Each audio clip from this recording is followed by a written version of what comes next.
উর্দুতে একটা নাত আছে, আমরা অনেকেই হয়তোবা সেই নাতখানা শুনি, বাতিলরা মুখ টিপে হাসে।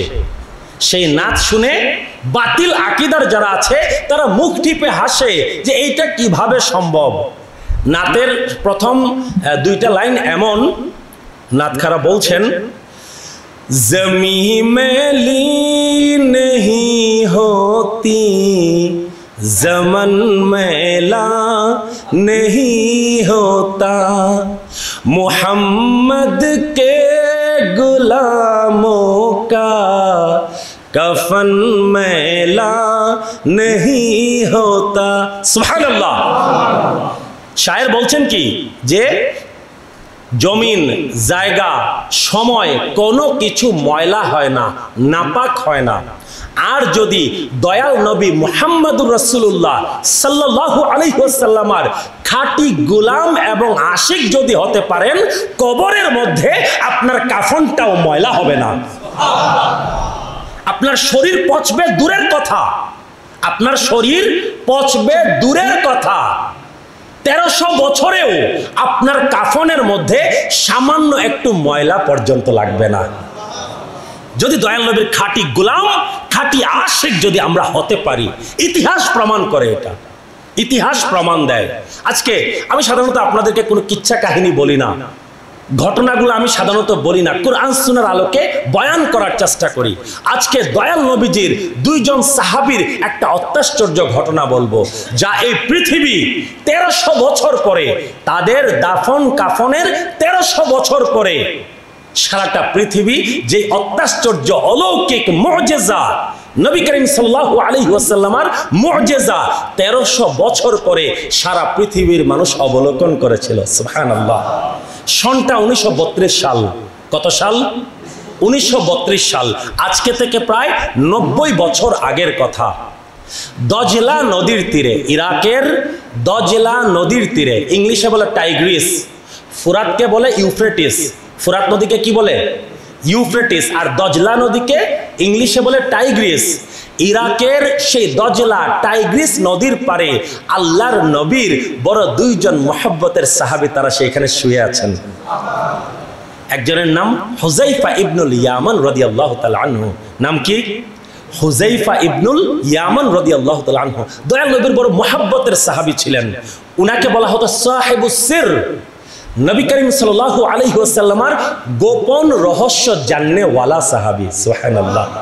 নবী করিম সাল্লাল্লাহু আলাইহি ওয়াসাল্লাম এমন কিছু বিষয় হযরত হুযায়ফা ইবনুল ইয়ামান রাদিয়াল্লাহু তাআলা আনহুকে বলে গিয়েছিলেন যা অন্য কোনো সাহাবীকে বলেন নাই। সুবহানাল্লাহ। এই জন্য ওনাকে বলা হতো সাহিবুস সির, দয়াল নবীজির গোপন রহস্য জাননেওয়ালা সাহাবী। আরেকজন সাহাবীর নাম হযরত জাবির ইবনে আব্দুল্লাহ রাদিয়াল্লাহু তাআলা আনহু, আনসারী সাহাবী, দয়াল নবীর বড় ভালোবাসার মুহাব্বতের সাহাবী ছিলেন। দুইজন সাহাবী জলিল কদর সাহাবী। ওনারা শুয়ে আছেন কোথায়? দজলা নদীর পারে, টাইগ্রিস নদীর পারে। সন 1932 সাল। ইরাকের তখনকার বাদশার নাম প্রথম ফয়সাল, বাদশা ফয়সাল। নাম কি? প্রথম ফয়সাল। আমাদের আগের যুগে হতো কি, কোন একজন বাদশাহ, তার নাম যদি হতো ফয়সাল, ধরেন তার নাতির নাম হতো দ্বিতীয় ফয়সাল, তো দাদা ফয়সাল যে তারকে বলতো প্রথম ফয়সাল, নাতি ফয়সালকে বলতো কি? দ্বিতীয় ফয়সাল। প্রথম শাহ ফয়সাল, সে হচ্ছে তখন ইরাকের শাসনকর্তা, ইরাকের বাদশাহ। একদিন হযরত হুযায়ফা ইবনুল ইয়ামান রাদিয়াল্লাহু তাআলা আনহু, দয়াল নবীজির সেই সাহাবী যিনি দজলা নদীর পাড়ের মধ্যে শুয়ে আছেন, তিনি স্বপ্নের মধ্যে শাহ ফয়সালকে এসে বললেন, হে শাহ ফয়সাল, হে বাদশাহ ফয়সাল, আমাদের কবরের মধ্যে, আমাদের রওজার মধ্যে দজলা নদীর পানি প্রবেশ করে ফেলছে। দজলা নদীর পানি আমাদের কবরের মধ্যে ঢুকছে। আমি এবং আমার ভাই জাবির ইবনে আব্দুল্লাহ দুইজনের কবরের মধ্যে পানি ঢুকে ঢুকে অবস্থা। অচিরেই তুমি তোমার লোকজনকে দিয়ে আমাদের শরীরগুলো এই জায়গা থেকে অন্য কোনো জায়গায় ট্রান্সফার করো। সেই জায়গার নাম হচ্ছে সালমান পাক, যেই জায়গাতে তারা সমাহিত ছিলেন। কারণ কি? উনাদের মাজার থেকে 2 ফারলং রাস্তা দূর। 2 ফারলং মানে কতটুকু আমি আসলে জানি না, কিন্তু ইতিহাসের কিতাবের মধ্যে, ডকুমেন্টারির মধ্যে, ইউটিউবে ভিডিও আছে, দেখতে পারেন আপনারা। 2 ফারলং দূর উনাদের মাজার থেকে, উনাদের 2 জন সাহাবীর মাজার থেকে 2 ফারলং দূর দয়াল নবীজির আরেকজন জলিল কদর সাহাবী সালমান ফারসি রাদিয়াল্লাহু তাআলা আনহুর মাজার শরীফ। এই জন্য ওই এলাকার নাম হয়ে যায় সালমান পাক। বলেন সুবহানাল্লাহ। হযরত সালমান ফারসি রাদিয়াল্লাহু এই 2 জনের আগে তিনি ইন্তেকাল করেছেন, এই জন্য ওই এলাকার নামই হয়ে গেছে সালমান পাক, ইরাকের বাগদাদের কাছেই। তো বাদশাহ ফয়সাল দিনের বেলা দুনিয়াবি কাজকর্ম নিয়ে ব্যস্ত হয়ে গেলে উনি সেই জিনিসটা আর মাথায় রাখে নাই। দ্বিতীয় রাত্রিতে ঠিক একইভাবে হযরতে হুযায়ফা ইবনুল ইয়ামান রাদিয়াল্লাহু তাআলা আনহু আবারও বাদশাহ ফয়সালের স্বপ্নের মধ্যে আসলেন, এসে বললেন, তুমি তোমার দুনিয়াবি রাজকীয় কাজকর্ম নিয়ে ব্যস্ত হয়ে যাচ্ছ, এইদিকে পানি আমাদের রওজার মধ্যে, কবরের মধ্যে ঢুকে ঢুকে অবস্থা, জলদি ব্যবস্থা নাও, তাড়াতাড়ি ব্যবস্থা নাও, কি করা যায়? বাদশাহ ফয়সাল সেইটাও ভুলে গেল। ইরাকের গ্র্যান্ড মুফতি, প্রধান মুফতি, মুফতি আজম, আরবের প্রতিটা দেশের একজন গ্র্যান্ড মুফতি থাকেন, আমি আগেও একদিন বলেছিলাম আপনাদেরকে। বাদশাহ ফয়সাল যখন সেই কথাটাকে লক্ষ্য করছে না, ইগনোর করছে, বা দুনিয়াবি কাজকর্মের মধ্যে ব্যস্ত থেকে সেটা ভুলে যাচ্ছে, মুফতি আজম যিনি ইরাকের গ্র্যান্ড মুফতি, তার স্বপ্নে হযরতে হুযায়ফা ইবনুল ইয়ামান রাদিয়াল্লাহু তাআলা আনহু আসলেন। এসে বললেন, তোমার বাদশাকে পরপর 2 রাত্রি আমি স্বপ্নে এসে দেখিয়েছি যে আমাদের কবরের মধ্যে দজলা নদীর পানি ঢুকে ঢুকে অবস্থা, যত দ্রুত সম্ভব আমাদেরকে এইখান থেকে অন্য কোনো জায়গায় ট্রান্সফার করা হোক। তো গ্র্যান্ড মুফতি তিনি তো মুত্তাকি পরহেজগার মানুষ ছিলেন, আল্লাহওয়ালা মানুষ ছিলেন। সকাল হওয়া মাত্র তিনি প্রধানমন্ত্রী সাঈদ পাশার দরবারে গিয়ে হাজির হলেন। ইরাকের প্রধানমন্ত্রী সাঈদ পাশার দরবারে গিয়ে হাজির হলেন, হয়ে বললেন, আমি এইরকম ঘটনা দেখেছি। প্রধানমন্ত্রীর সাথে সাথে মুফতি আজম ইরাককে নিয়ে বাদশার দরবারে, বাদশাহ ফয়সালের কাছে গেলেন, গিয়ে বললেন যে মুফতি সাহেব বলছেন তিনি 2 দিন পরপর 2 রাত্রি এই ঘটনা দেখেছেন যে হযরতে হুযায়ফা ইবনুল ইয়ামান রাদিয়াল্লাহু তাআলা আনহু স্বপ্নের মধ্যে এসে বলছেন উনাদের কবরের মধ্যে দজলার পানি ঢুকে যাচ্ছে, তাদেরকে অন্য কোনো জায়গায় ট্রান্সফার করা প্রয়োজন, তাদের শরীর মুবারক অন্য কোনো জায়গায় সরিয়ে নেওয়া প্রয়োজন। তখন বাদশাহ ফয়সাল বলছে, আমিও তো পরপর 2 রাত্রি এই ঘটনা দেখেছি। এমন কমবখত সাহাবী এসেছেন স্বপ্নে, সেই বিষয়টাকে সে ভুলে গেছে। তারপরে বাদশাহ বলে কি যে বিশেষজ্ঞ টিমকে পাঠাও, আসলেই স্বপ্নে দেখা জিনিস কতটুকু সত্য যাচাই করে দেখো। ওই কমবখত বিশেষজ্ঞ টিম যাচাই বাছাই করে বলতেছে যে ওনাদের মাজার শরীফে দজলার পানি ঢোকার কোনো সম্ভাবনা নাই, ভুল ইনফরমেশন দিয়েছে, ভুল তথ্য দিয়েছে। হুযায়ফা ইবনুল ইয়ামান রাদিয়াল্লাহু তাআলা আনহু পরের রাত্রিতেও মুফতি আজমের স্বপ্নের মধ্যে আসলেন, সুবহানাল্লাহ। এসে বললেন, তোমরা কি শুরু করেছো? আমার রওজাতে অলরেডি পানি ঢুকে গেছে, আমার ভাই জাবির ইবনে আব্দুল্লাহ তার কবরেও পানি ঢুকে ঢুকে অবস্থা, যত দ্রুত সম্ভব তোমরা ব্যবস্থা নাও, আমাদের শরীরগুলো এই জায়গা থেকে অন্য কোনো জায়গা নিয়ে তোমরা দাফন কাফন করো। মুফতি আজম ইরাক গ্র্যান্ড মুফতি, তিনি পরের দিন বাদশার দরবারে আবারও গেলেন, প্রধানমন্ত্রীর কাছে গেলেন, গিয়ে বলেন, আবারও এই স্বপ্ন আমি দেখেছি, দ্রুত আমাদেরকে ব্যবস্থা নেওয়া উচিত। যখন এইভাবে মুফতি আজম ইরাক তিনি যখন খুব গুরুত্ব দিয়ে বললেন, তখন বাদশাহ ফয়সালের একটু বোধ হলো, প্রধানমন্ত্রী একটু নড়েচড়ে বসলেন। তারা বললেন যে আগামী, তখন ছিল জিলহজ মাস, কোন মাস? জিলহজ মাস, হজ্জের মাস। বললেন যে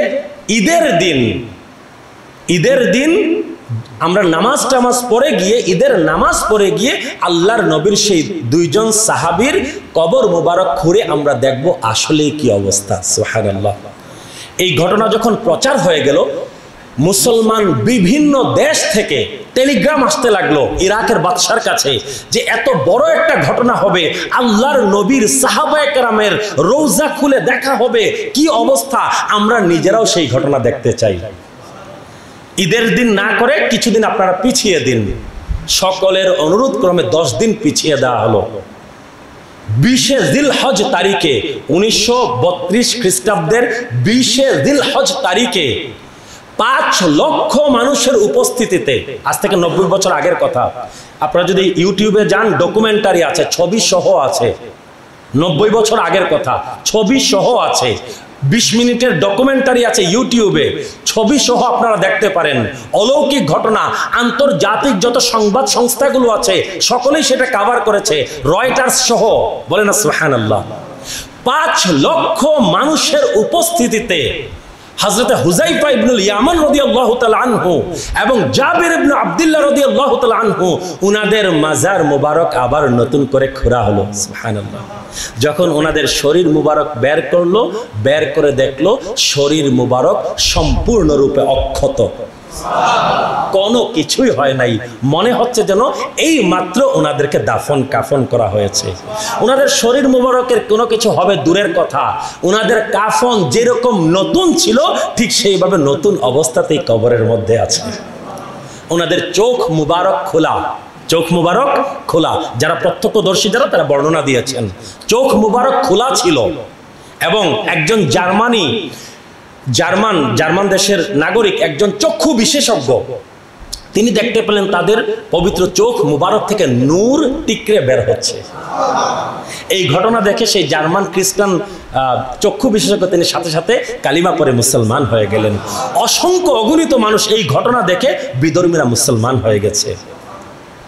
তো নবী করিম সাল্লাল্লাহু আলাইহি ওয়াসাল্লামের খাঁটি আশিক আর গোলাম যদি কেউ হতে পারে, তাদের শরীর মাটিতে পচবে দূরের কথা, তাদের কাফন পর্যন্ত ময়লা হয় না।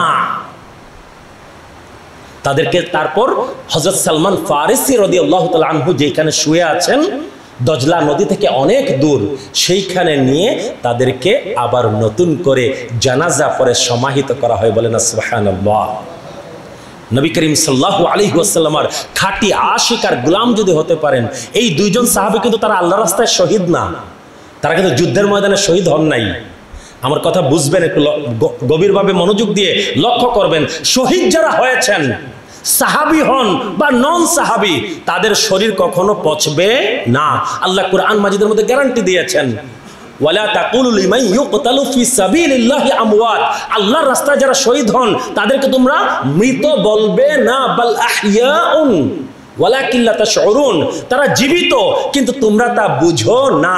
কিন্তু হুযায়ফা ইবনুল ইয়ামান রাদিয়াল্লাহু তাআলা আনহু এবং জাবির ইবনে আব্দুল্লাহ আনসারী রাদিয়াল্লাহু তাআলা আনহু তারা যুদ্ধের ময়দানে, জিহাদের ময়দানে শহীদ হন নাই, তারা স্বাভাবিকভাবে ইন্তেকাল করেছেন।